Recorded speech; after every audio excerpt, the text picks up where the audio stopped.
What's new? Got anything for the afternoon edition? No, nothing new. Fella King, his nemesis, is out here. Now, Miss Logan, maybe you'd better drop back a little later. Cap Street's tied up on a very important case. That's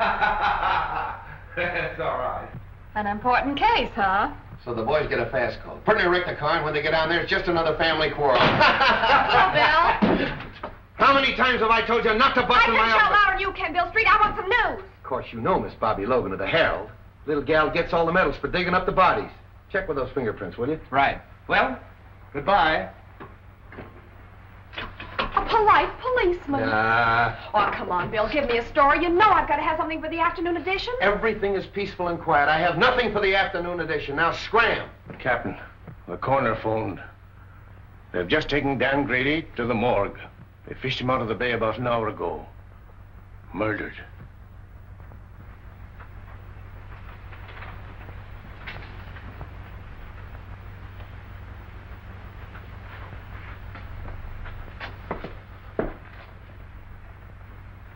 Oh, he's going to take this pretty hard, Mike. Sure.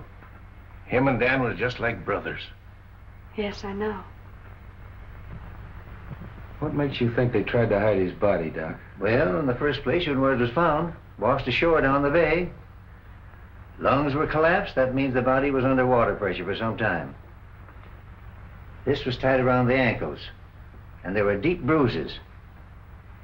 Tied a weight on him and threw him overboard. That's right, Bill. After the bullets had done their work. Yeah. Did you get them over to ballistics? Mm-hmm. There's a clothes he had on. Take a look. Seaman's outfit. Andy, check these clothes and see if you can find out where he bought them. Thanks a lot, Doc. I'll check with you later about Dan. Bye, Bill. This hits the whole department with a jolt, Bill. Hit me a little harder than the rest. Dan and I were together as kids. Took our training together. Pounded the same beat. Yes, I know. You say he was on a smuggling detail. Yes. That ought to lead us to something. Nothing unless he was following a hot trail. You know Grady. He always preferred to work lone wolf on a case. Well, it's in my department now, Chief. It's homicide. Yes, and you have command of every resource of the department. I may need it. Because I'm going to find out who killed Grady if it's the last thing I do. I know you will, Bill. And good luck. Thanks.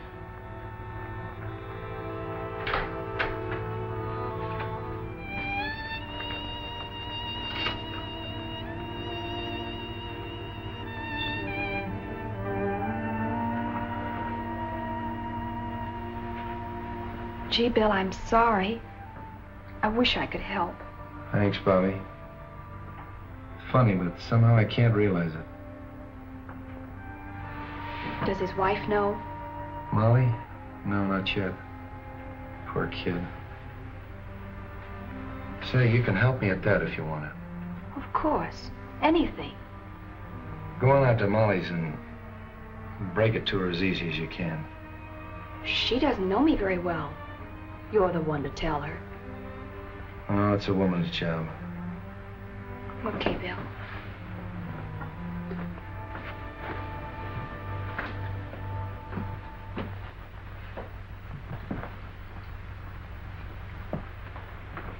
I came just as soon as I heard the news. Am I glad, Wong? I sure can use you. Unfortunately, I can't call you in on this case officially. I'm more or less doing it on my own. I'll do everything I can to help. Dan Grady was my friend, too. Thanks. You know what it means to me. Well, not too fast with your thanks. You know, the only reason I've been useful in the past was because in each case the Orient was involved. Well, Dan Grady was assigned to the smuggling detail. And smuggling in San Francisco means the Orient. Let's have a look at his office. Good. Wife and kid.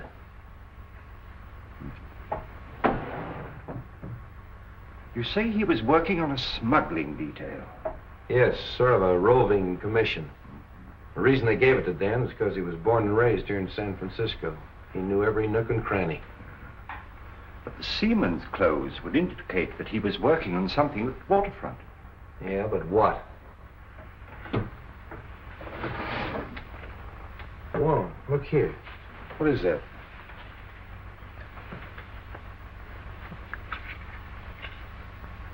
Why, that's a rare piece of emerald jade, as fine a specimen as I've ever seen. Carved in the fashion of the Ming dynasty. Why, the art of that carving has been lost for hundreds of years. This piece is worth $2,000 or $3,000. Really? Dan was sure working on something hot. Probably that's why he was killed.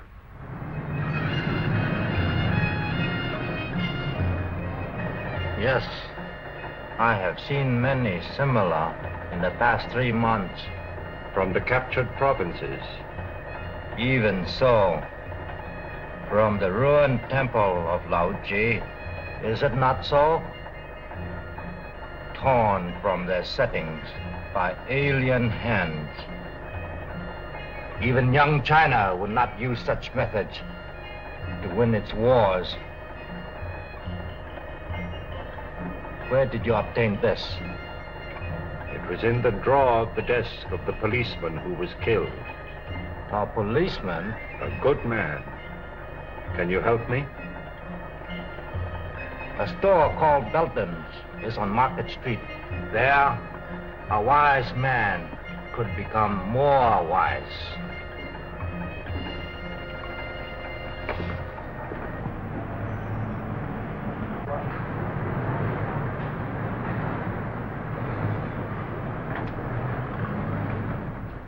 How do you do? I'm Mr. Belden. Something I can do for you? I'd like an appraisal on this piece. Why, certainly.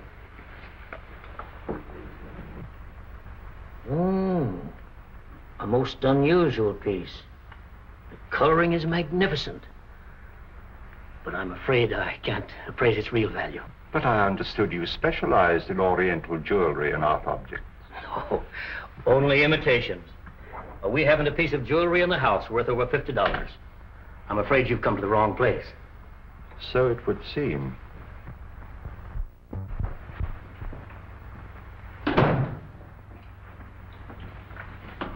Morning, Dan.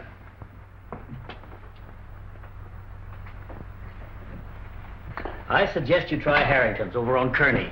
They handle that class of merchandise. Thank you for your time. Not at all. I'm sorry I couldn't help you.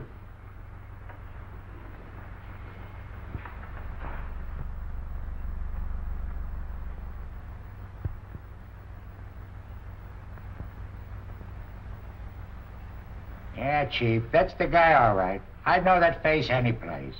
Why, that mustache. Even the checkered tie. Yeah, that's him.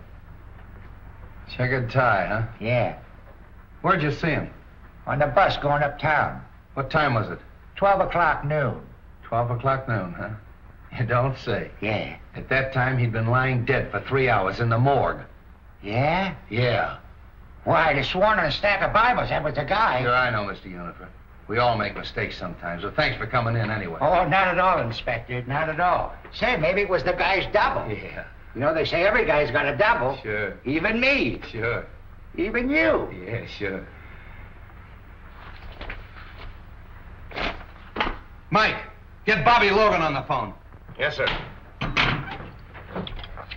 Market 6400. Hello, Bobby. I was just trying to get you on the phone. Oh, are we going someplace? Yeah, you're going someplace. If you ever pull a bright idea like that again. Well, what's the matter with that? Somebody might be able to give you a lead. Somebody might be able to give me a lead. I've had every crank in San Francisco in here this afternoon.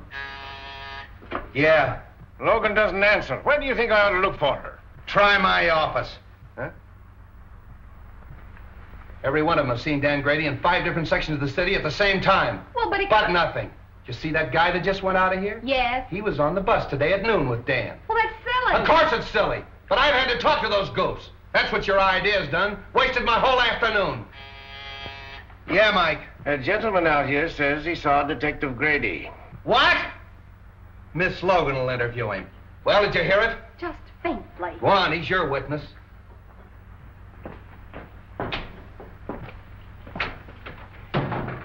Are you Mr. Lyons? Yes. Oh, I'm Miss Logan of the Herald. I put that picture in the paper. Oh, how do you do? Well, I saw the man last night. Are you sure? Certainly. We talked for quite a while in the bar at the Club Neptune. Good afternoon, Miss Logan. I came in answer to your advertisement. Oh, now look, Mr. Wong. Now give me the details and talk fast. Oh, hello. Did you get any information? I called on an old friend of mine in Chinatown who advised me to investigate Belden's store on Market Street. Belden's? You know, the jewelry shop. Oh, sure. I'll put a couple of men on it. No, I think I'd leave things the way they are for the time being. Bill Street, I've got him! Got who? This man did see Dan Grady. Ask Now, him. look, Bobby, we've been all through that. But this man is positive. All right, if he's so positive. What was he wearing when you saw him? Well, sort of like a sailor, you know, pea jacket, striped sweater. He had on dungarees, peak cap with black patent leather visor. Where'd you see him? At the Club Neptune. He was sitting at the bar having a drink. What time was that? About 8:30, I guess. That fits in, doesn't it, Wong? Yes, it does. Well, of course it does. Silly idea, huh? If it hadn't been for that Quiet. paper. You're quite sure this is the man? You're absolutely certain of your identification? Oh, yes. My drink happened to tip over and spilt on him.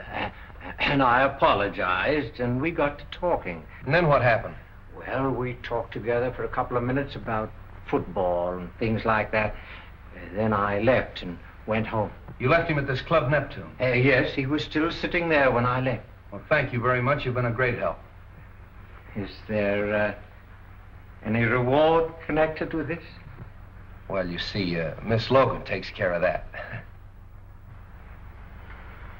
Well, I'm sorry, Mr. Lyons. I'm afraid there's no reward, but, well, I'd be very glad to mention your name in my next story of the case. Did you say your first name was Homer? Yes, Homer. Lyons. Thank you. Too bad you haven't got a picture. Oh, I have. I brought one along just in case. Oh, thank you very much, Mr. Lyons. Thank you. Good day. Well, Bill Street, do I get an apology or don't I?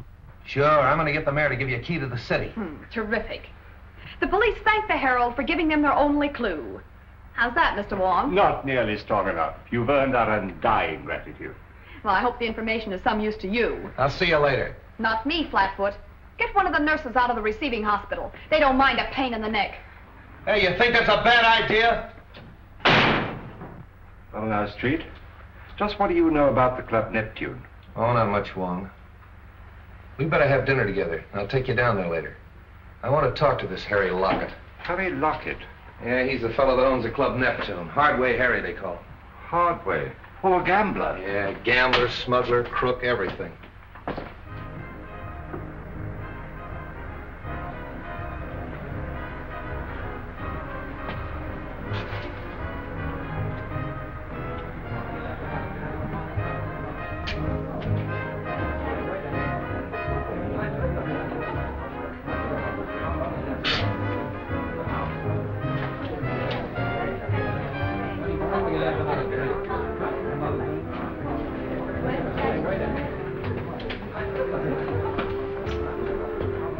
Anything new?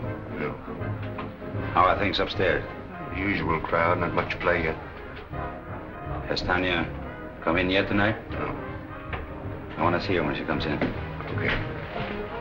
Well, then. Get it.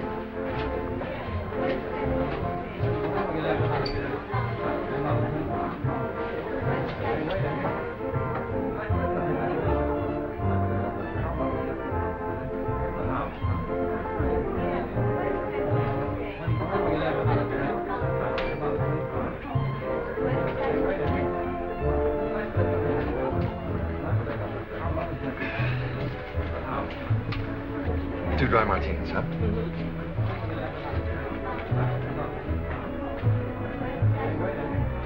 Well, don't you recognize anything?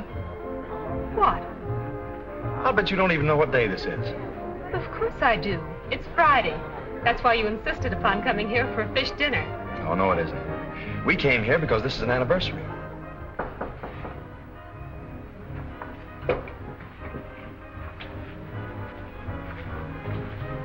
Who is it? Tanya's here, but she's got young Bellin with her. She's starting that over again, eh? Bring her in here. Okay. Listen, Tanya, I've been lying awake nights planning our future together. I realize that I haven't much to offer you, but I'll try awfully hard to make you happy.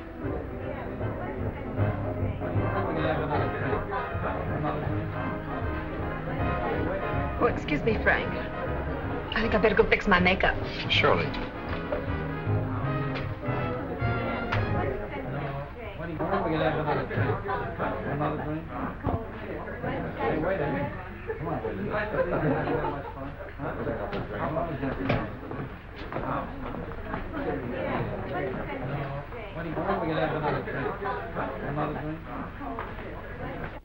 What do you want? I thought I told you to keep away from young Belden. And I told you that my personal affairs are none of your business. What are you trying to do? Get the old man on our neck? Keep away from that boy or I'll... Or what? I guess if I'm good enough to help handle his smuggled junk, to run the risks that he cashes in on, I'm fit company for his son. Well, what about a certain other gentleman?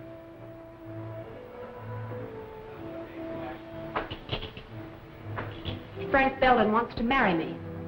So, he's got a bed, eh? Wait until his old man hears that. If you open your mouth to make trouble for that boy... So blow me down. You have really fallen for it. Maybe. Or maybe it's just the novelty of finding someone who's decent and on the level. Come on, have some sense. Get the boyfriend out of here and keep him out. We're not in any spot to invite trouble, girlie.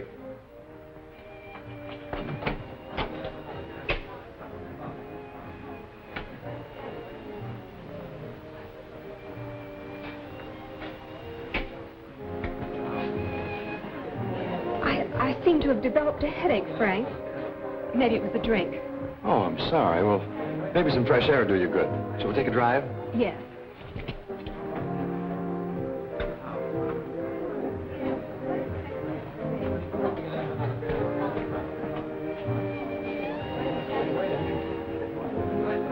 Hello, everybody. Well, ain't it grand we can all be together? Tommy, give me my usual. You know, the good old double. Well, I know you. You're Logan of the Herald. Don't you remember me? I'm the guy you wrote about in that automobile accident. You know, in those days I was a drinking man. Aren't you gonna have your dinner? What dinner? The one you ordered. I ordered dinner? I'm sure you did. Well, skip it. You know you can handle your drinks better if you have something to eat. I think you got something there. Don't go away. You know, I always forget to eat when I go out stepping. I'm awfully sorry.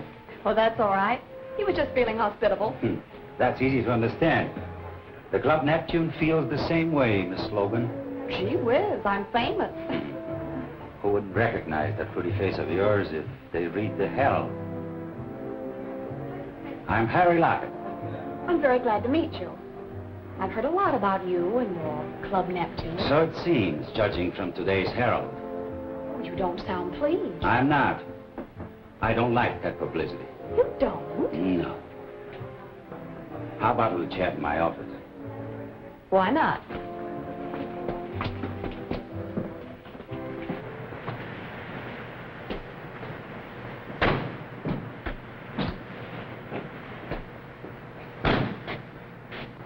I think I'll take a look round the back. All right, I'll see you inside.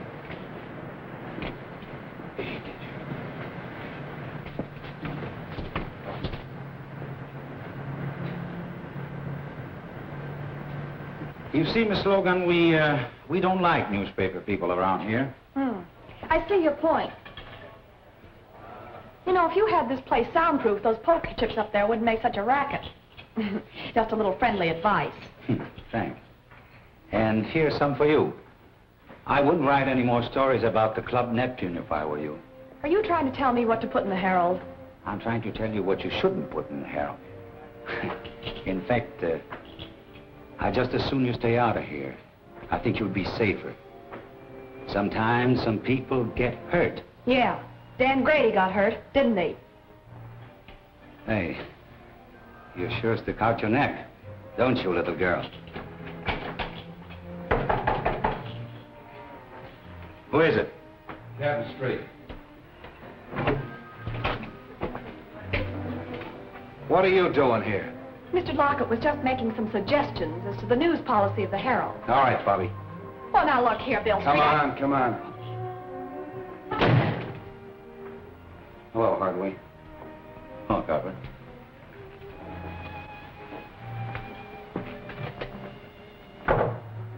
Have a drink? No, thanks.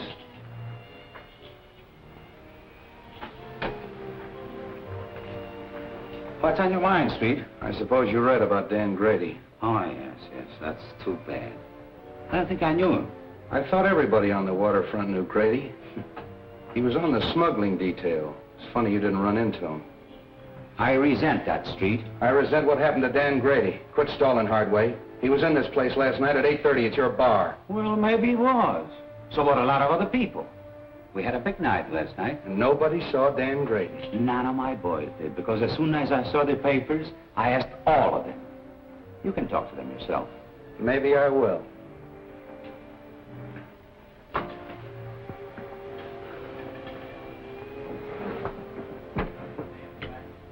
Cigarette? Over there.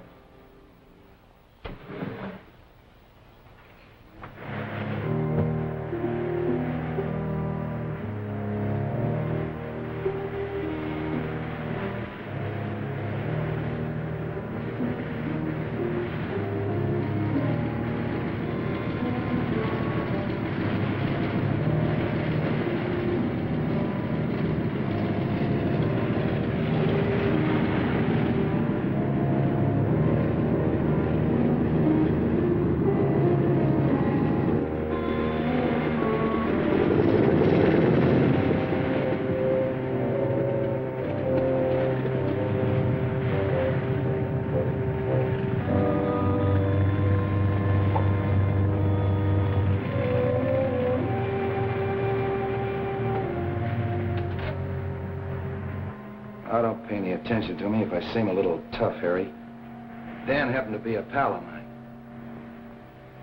His body washed up on the beach this morning. Been in the water for 12 hours.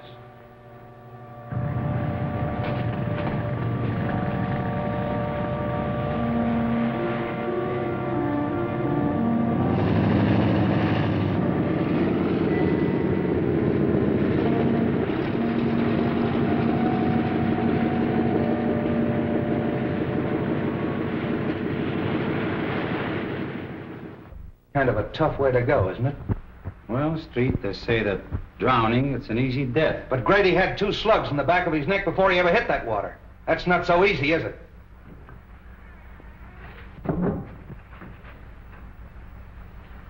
Well, Street, if there is anything I can do for you... Open that door. Open that door.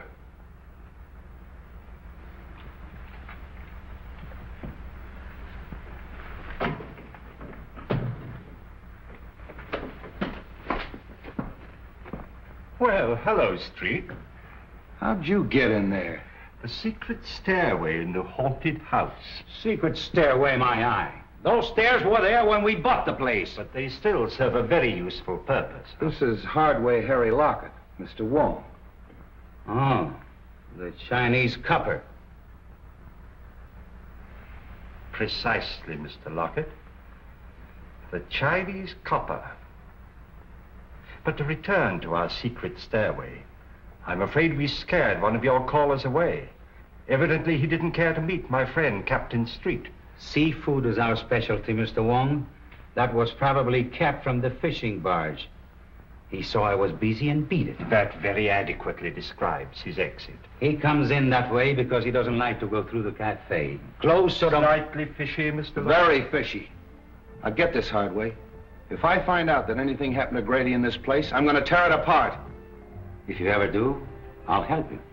Come on, Wong. Goodbye, Mr. Lockett. Goodbye, Mr. Wong. Oh, sorry. Didn't know you were busy. He's not. Because we're just leaving. I beg your pardon, but we've met before, haven't we, Miss...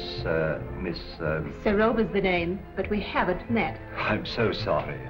Oh, now I know what prompted my mistake. I saw you sitting outside in a car with young Mr. Belden. What was he doing here? We had dinner here. Do you mind? Excuse the boys, Miss Serova, but it's their business to be curious. This is Mr. Wong, the famous detective. And this is Captain Street of the San Francisco Police.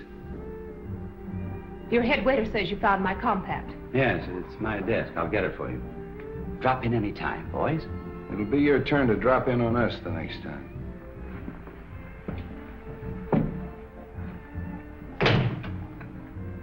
You're a help.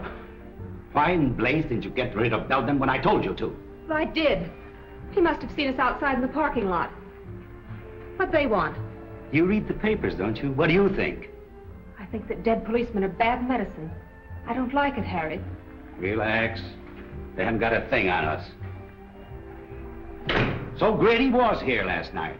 What does that prove? That the party's getting too rough for yours truly. So, don't tell me Miss Serova's getting jittery, huh? Serova's getting out. Murder's something I don't want any part of. I'm through. Oh, no, you're not. When you're through, it will be because I tell you you're through.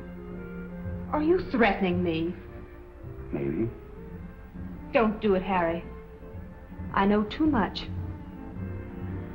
Things happen to people who know too much. Yes. They end up in the bay like a certain policeman.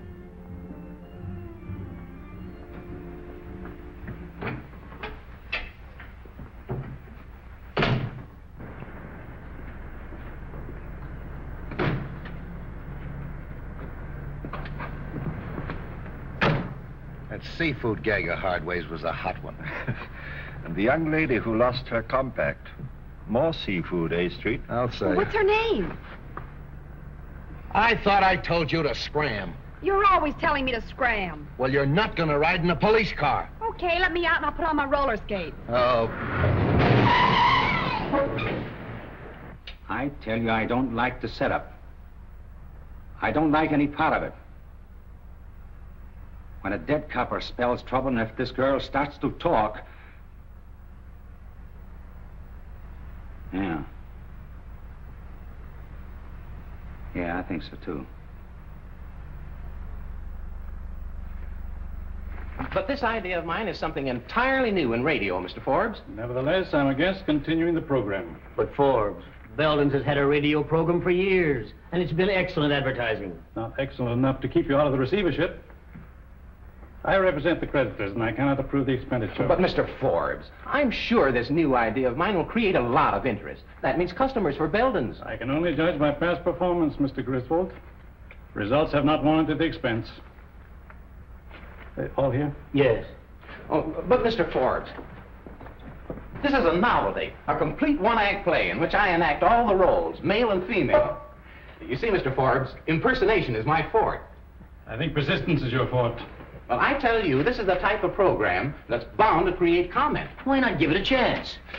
Just glance through this and you'll get the idea. After the commercial, the music fades out and you hear footsteps and a knock. Now, read from there on.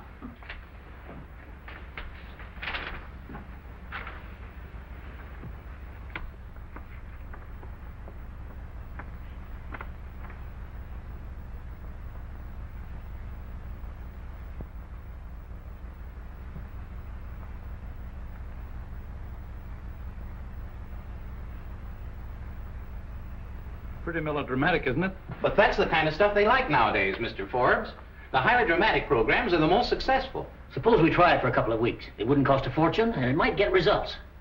Well, all right, we'll try it. Thanks, Mr. Forbes. I'm sure you won't be sorry. We go on from 10 to 10:15 tonight. I hope you're listening in. We will. Those bills are all right. I'll see you in the morning. Hello, Frank. Hello, Mr. Forbes. How you feeling, Dad? Oh, as well as could be expected, considering the fact that I don't have anything to say about my own business. When are you going to take me in with you? Not for a while yet. But, Dad, I've got to go to work. I've got to make some money. Isn't your allowance enough? No. I'm going to get married. Who to? That Serova woman? Miss Serova, yes. How did you know? I haven't taken my eyes off you completely. You've been out with that adventuress every night for a month. I wouldn't talk like that if I were you, Dad. We're both liable to be sorry for it. Besides, it won't change my decision. Frank, I won't permit you to wreck your life, to throw away your entire future for the sake of that scheming, unscrupulous... That's enough! I'm sorry you feel that way about it, Dad, but there's nothing you can do about it. You'll never marry that woman. Do you understand? Never!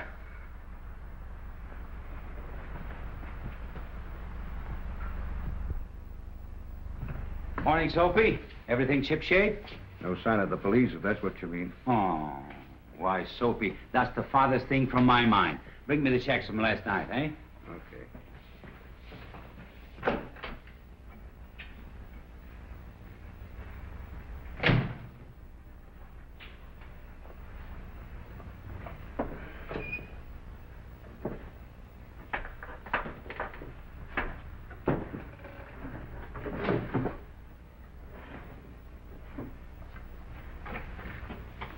Hey, have you been fooling around my desk? Me? Mm-hmm. Well, I wouldn't touch your stuff, boss. Something missing? Yeah, my gun. Gee, that ain't so good. When'd you last see it, boss? I don't know. Yesterday, I guess. I want to talk to you.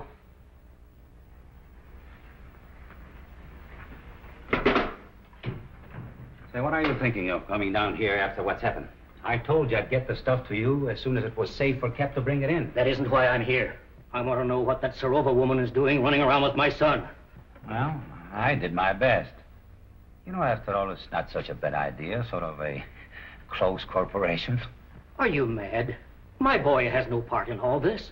I went into it because it was the only hope I had of saving my business, of meeting my obligations, but not to the extent of wrecking his life, and that's what this marriage would mean. That's your problem. Right now, I have more important things to do than nurse a lovesick pup. If you value your neck, you'll do something about it. I'm warning you, Lockett. Before I see this happen to my son, I'll blast everything wide open. Including yourself? Including myself. Uh-huh. I see you. You like the idea of a few months on Alcatraz? I'll stop at nothing.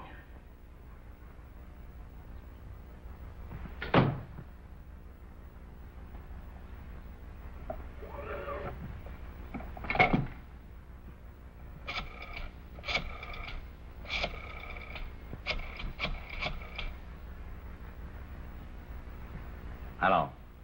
Hello, Tanya. This is Harry. I want to apologize the way I talked to you last night. Oh, you know, I couldn't mean it. We were both a little jittery and unreasonable. Now, listen, Tanya. I want to see you. I have to talk over something with you. I think you'd be interested. All right. I'll be in all evening. Goodbye.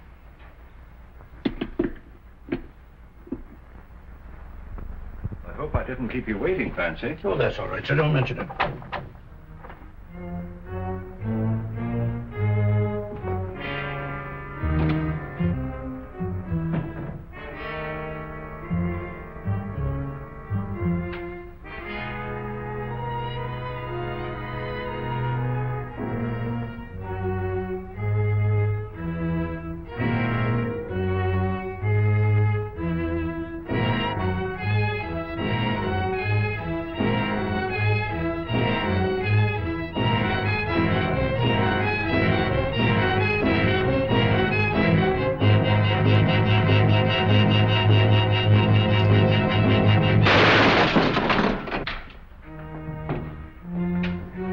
Mr. Wong! Mr. Wong! It's all right, Fancy. He missed me. Oh, I'm glad of that. Who was it, sir? I haven't the least idea, but the shot came from there. Well, we'll find out who that is.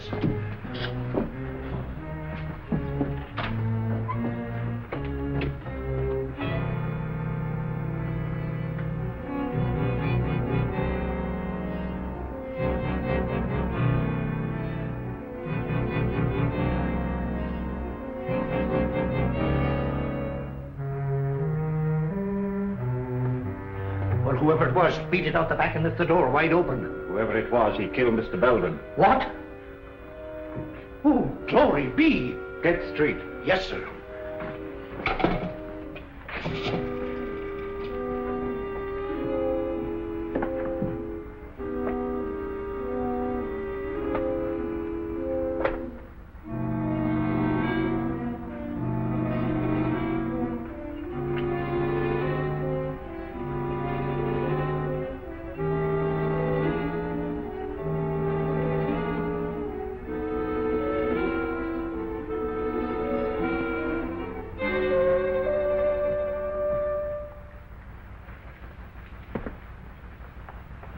This case has got a million angles. If this jade matches the stuff we found in Grady's office, Belden had a fortune hidden away. And I can't understand why he was in receivership. Well, perhaps he went into this kind of business to get out of receivership. What's that receiver's name? Maybe he can help us. A man named Forbes. You know where he lives? At the town apartments. We'll go up and see him. Clancy, call my office and have young Belden picked up. Tell him to hold him till I get there. And wait for the coroner. Yes, sir.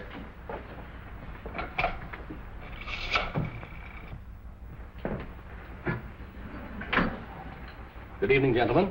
We want to see Mr. Forbes, John T. Forbes. Who's calling? Captain Street of the police department. Ring 22, please. Captain Street of the police department to see Mr. Forbes. Yes, sir. Go right up, Captain Street. That's number 22. Captain Street? What on earth can he want?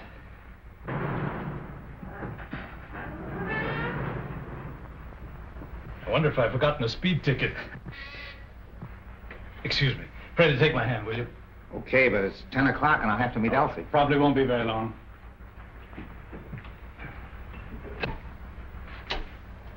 Captain Street? That's right, and it's Mr. Wong. How do you do? How do you do? Come in here, gentlemen. Thank you.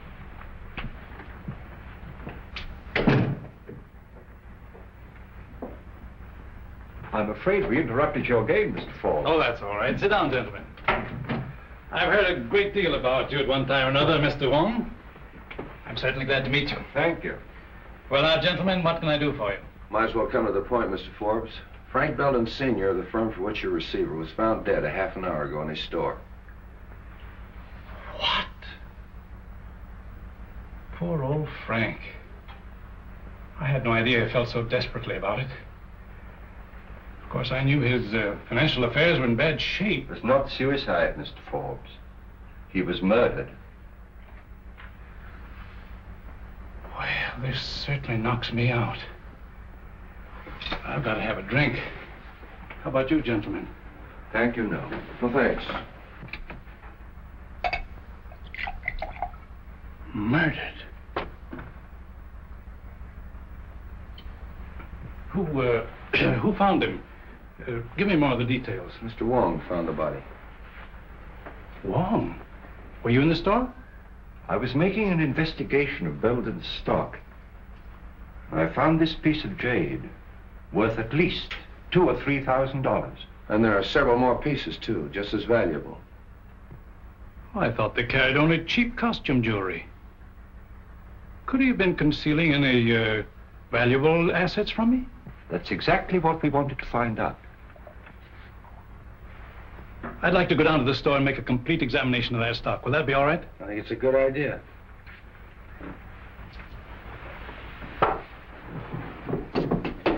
Will you have a cigar, gentlemen? Yes, thanks. No, thank you. One more thing I think you should know. That jade was smuggled. And one of our own men on the smuggling detail was murdered, running it down. And the trail seems to lead to Belden's store. Why, this is the worst thing I've ever heard. Excuse me. Hello? Yeah. It's for you. Well, thanks. Street speaking. What? I'll go right up. There's been a shooting on the floor above. Can we get out this way? Yes.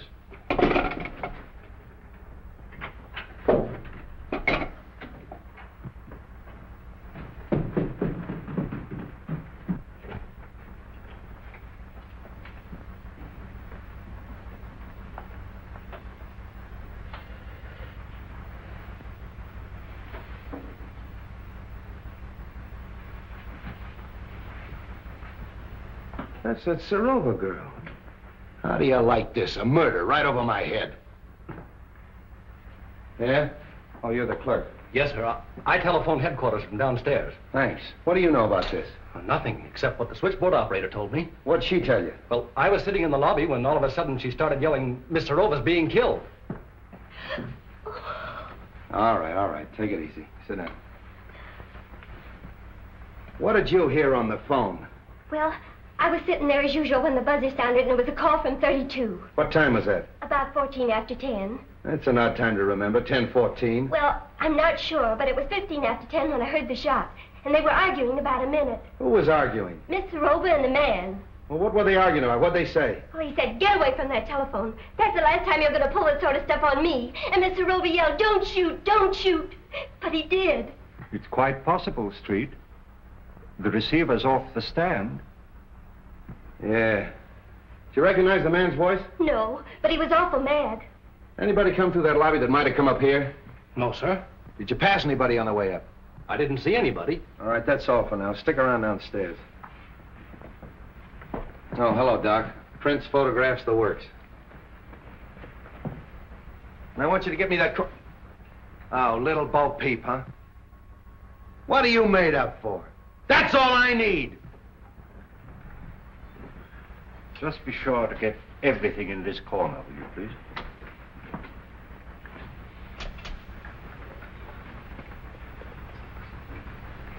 Hello, Ballard. What are you doing here? I thought I told you to tail Hardway. I was trailing him. I lost him in the traffic at 8th and Market around 9 o'clock. I've been looking for him ever since. That's wonderful. Get my office on the phone. Get me police headquarters. Hey.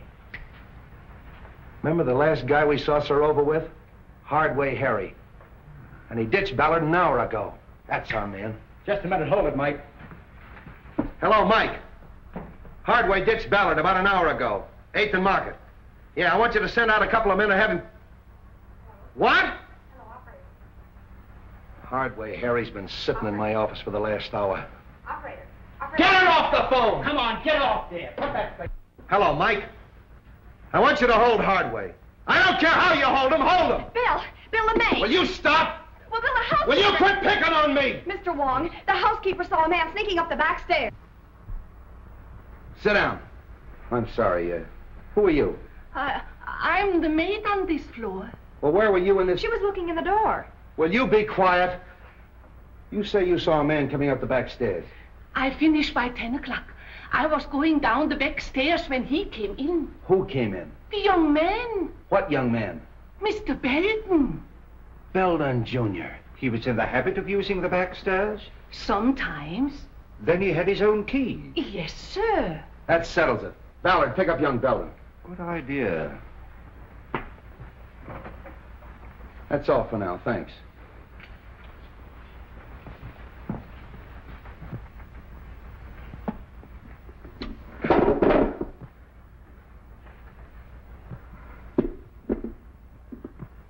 You know, Wong, Belden knew Serova. Hardway knew her. They're all mixed up in this thing some way. I'm gonna have them all come in my office tomorrow morning at 10 o'clock. What am I doing?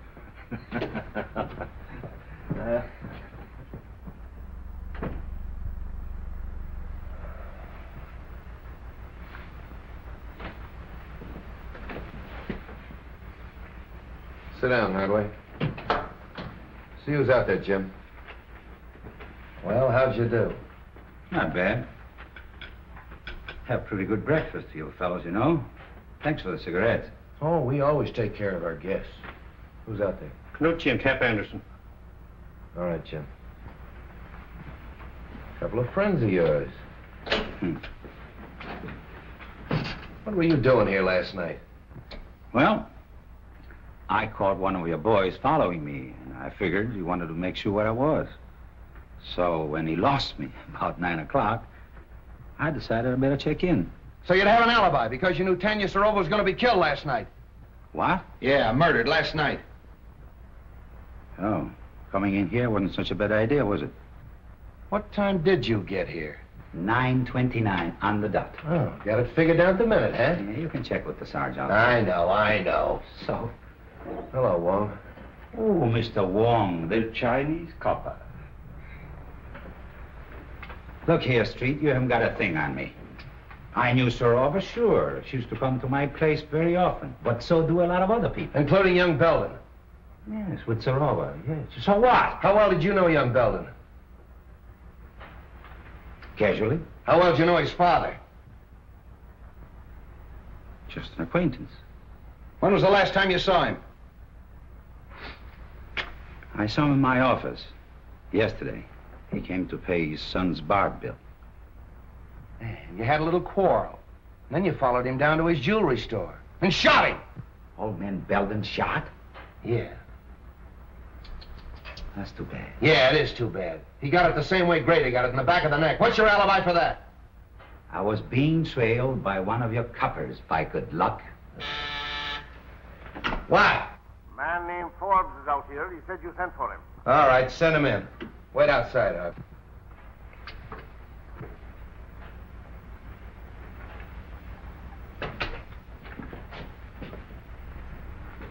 Good morning, Mr. Forbes. You want to see me, Captain? Yes. You know Mr. Wong. Oh, yes. How are you, Mr. Wong? Forbes. We were kind of interrupted last night, and I'd kind of like to find out what you know about young Belden. Well, I'm afraid I can't tell you very much. Most of my dealing has been with his father. Well, what sort of a kid is he? Well, he's always struck me as being a rather nice sort of a chap. Quiet, well brought up, and... So you don't think for a minute that he had anything to do with his father's murder? Maybe. I do know he's mixed up in Sorova's death. Oh, I can't believe that, Captain. Why, it isn't possible. I'm afraid you're wrong. There's Belden, Captain. Picked him up in a quick lunch joint, having coffee. All right, sit down. Have you met Mr. Wong? Perhaps you met him last night. Oh, I've never met Mr. Wong. How do you do? We've been looking for you all night. Where were you? I don't know why the police should be interested in my movements. What's this all about? What were you doing in Tanya Sorova's apartment last night? Oh, we know you were there. The maid saw you sneaking up the back way. If I were you, I'd tell the captain all he wants to know. Well, I don't know what this is all about, Frank, but you're welcome to my legal advice if I can be of any assistance to you. For his father's sake, I feel that I ought to do everything I can to protect him. All right. But I still want to know what you were doing in Tanya Sorova's apartment last night at 10 o'clock. Were you there, Frank? Yes, I was there, but I didn't kill her. She was dead when I found her. Don't give me that. Well, you don't know what you're saying, Frank. I demand that this boy be advised of his constitutional rights. I'll take care of his constitutional rights. This is a murder investigation. Tanya Sorova was killed last night at 10:15. Just 15 minutes after this young man was seen going in her apartment. That's not true. It's not true, I tell you. She was dead when I found her. Are you sure of the time, Street? Your own switchboard operator heard the argument and the report. They phoned Street in your study, you remember? Yes, that's right. All right, Belden, alibi out of that. Come clean. Why'd you kill her? I didn't, I tell you. I love Tanya. Why would I want to kill her? I'll tell you why. Because you were jealous. You thought she was double-crossing you, and you went up to her apartment and you quarreled, and then you killed her. That's a lie. Every word of it's a lie. So you found your sweetheart murdered, and what did you do? You ran out and hid. Why didn't you call the police? I don't know. I was half crazy. Now, see here, Street, this boy is no condition for questioning. I'll say he isn't, because he doesn't know the answers. Gentlemen, I suggest that we all calm down. Allow young Mr. Belden to tell us what happened in his own way. All right. I'm listening. Now, supposing we go back just a little way, shall we? When did you last see Tanya Sorova alive? When she promised to marry me, yesterday afternoon late. And where was that? In her apartment. I was going to take her to dinner, see, but she said she didn't feel well, so I went out and got a bite, and then I drove around a little while. Yes, and then? Well, on the way home, I saw a light in the apartment, and I went up to tell her good night. Are you in the habit of using the back way? Yeah, I had a key. See, sometimes Tanya wasn't in, and I'd go in and wait for her. Yeah, but she was in last night. Did you use the key then? No, that's funny. I remember that the door was open. Hmm? What else do you remember? Yes, Belden, go on. Well, I went in and called her, but there was no answer, so I went in the living room, and on the floor I saw her over by the window. Near the telephone? I don't know. I didn't see anything but Tanya. Was there anything else in the room that was unusual, that attracted your attention? Anything at all? Yes, I remember the radio was on. No, don't kid me. The radio wasn't playing when I got there. If you didn't leave that apartment till before 10:15, where'd you go? I don't know, I drove around. I don't know where I went. I drove all night. What? Captain, a fellow out here named Griswold says he's got to see you. Who's Griswold? What does he want? What does he do? What do you want to see him about? I got to talk to him. I'm from radio station LMAB. He's from a radio station, LMAB. I don't know anybody from a radio station. Tell him to wait. And he says you got to wait. All right, come clean.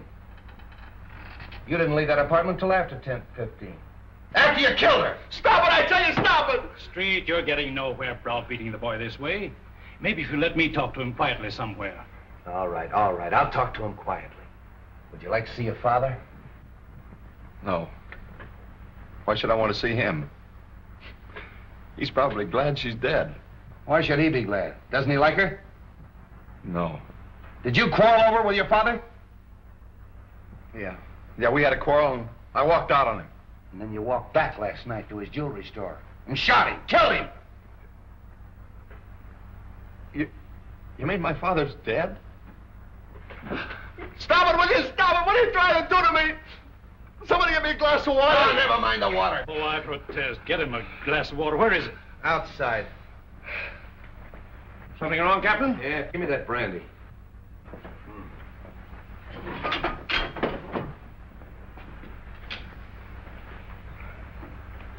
Now go and sit down. What do you want?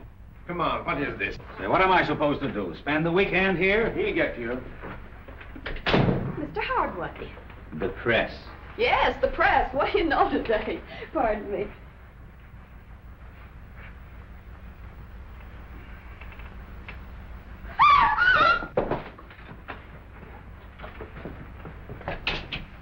What's the matter?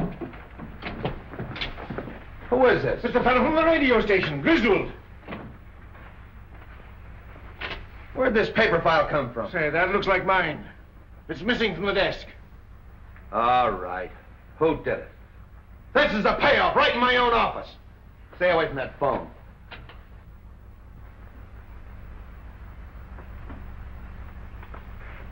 Start talking, Hardway.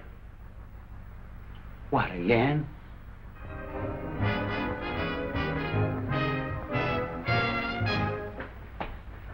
Sorry for the interruption, Mr. Wong, but that was a new program, and I wanted to check on it. Not at all. It's all most interesting. Yes, but full of headaches. Replacing Griswold is going to be one of them. I can quite imagine. His programs were popular, weren't they? Very. He was a talented young man. Wrote most of the sketches and played all the parts in them. He played female roles as well? Oh, yes. In the sketch you want to see, the one he did last night, he played a very emotional feminine role. Here's the manuscript for it. Thank you. Now, this program went on the air sharply at 10 o'clock? Oh, yes. Radio works on split seconds. Every program is timed exactly. And it ran for how long? 15 minutes in all. The sketch went on at 10:01½ and finished at 10:14. The balance of the program time was taken up with commercials. It's advertising. Would it disturb you if I turned on this program? Not at all. I've just finished. I'd like to take this with me. Oh, perfectly all right. Thank you very much. Goodbye. Goodbye. Presenting for your entertainment the first mystery thriller in their new series of programs.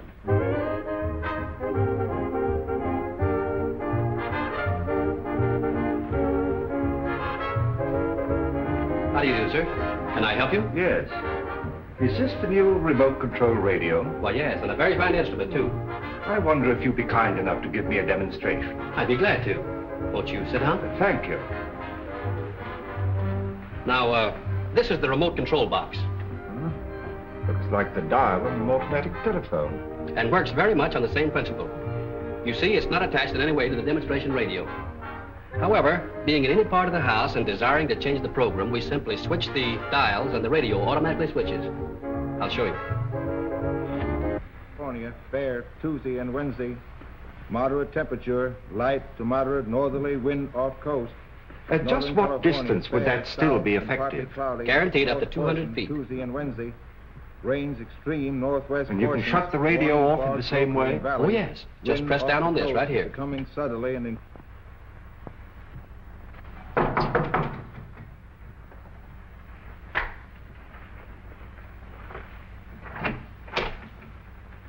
What, again? Yeah. Didn't take long for that lawyer to get you and the boys out, did it, Hardway? Why should it? Say, listen, you can't hang that murder rap on any of us. Somebody killed Griswold, and 3 of you were there when it happened. Yeah, and plenty others. That office of yours was a close second to a railroad station. But what's this visit for? According to ballistics, the same gun killed Serova, Belden, and Grady. Mind if I check yours? You know I don't carry a gun. I haven't had one around here in years. Come on, search the place. You think if I had one, I would keep it here just to show? Looks like you're getting a little careless, Hardway. If that gun matches those bullets, it'll be too bad for you. Get that to ballistics. So you still think I killed Serova while I was in your office, eh? You could have farmed that rod out. Take him away. You're making a mistake, Street. Murder is not my racket. Maybe. We'll wait and see what that ballistic report says.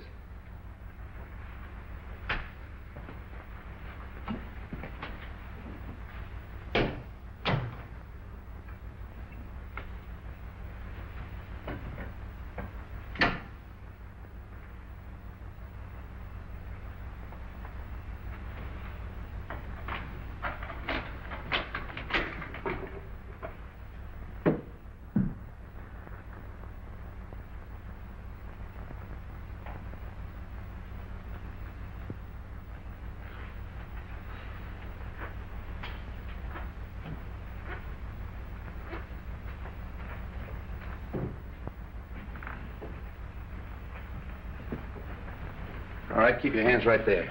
Turn around. Ah, Cap Anderson, huh? From Harry Lockett's fishing barge. So this is the seafood you supply this place with, huh?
This is Mr. Wong, Bessie. I'll be experimenting with the phone for a little while, so pay no attention if it rings.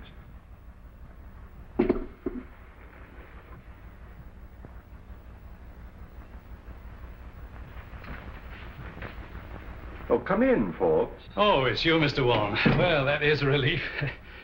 I was wondering who was up here. Oh, you put that string down past my window. Yes.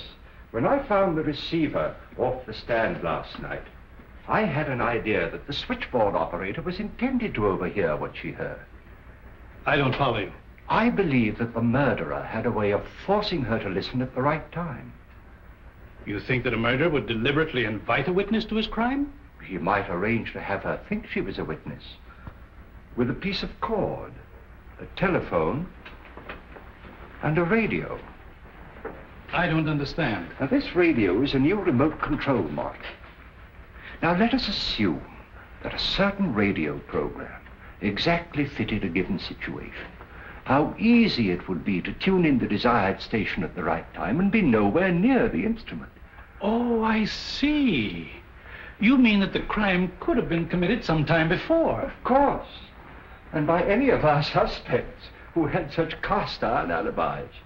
Hardway Harry Lockett, for instance, who planted himself in Street's office at the supposed time of the murder. Any of his friends. Even young Belden? Even young Belden. He was here at 10 o'clock. Who knows? Perhaps it was his second visit. You don't believe that, do you? No. Nor that any of the others did it, either? No.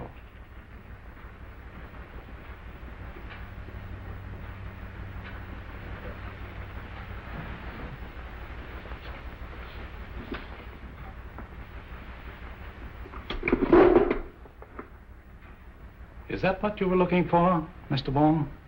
Yes. And you pulled the cord.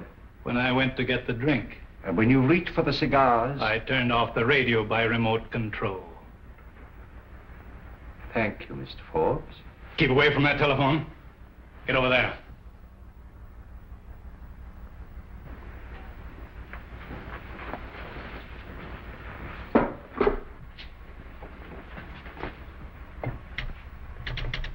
Operator. Oh, hello, Captain. Hello, is Mr. Forbes in? I'll see for you. Operator. Mr. Forbes doesn't answer. All right, thanks. Why don't you answer that call? Well, that's Mr. Wong. He told me not to pay no attention to it. Mr. Wong? Yeah, he's up in Mr. Rover's apartment playing with the telephone. Well, I hope he's having a good time. I'll drop up and see him. Playing with a telephone.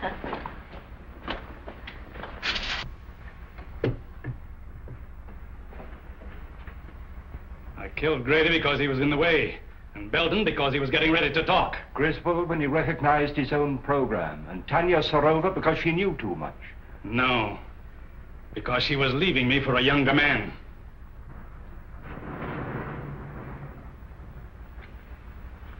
It's you who knows too much. Wong, this is Street. Just a moment, Street.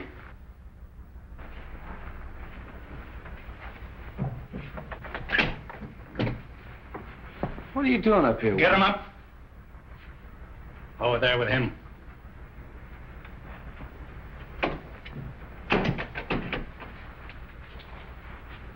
Well, the two of you.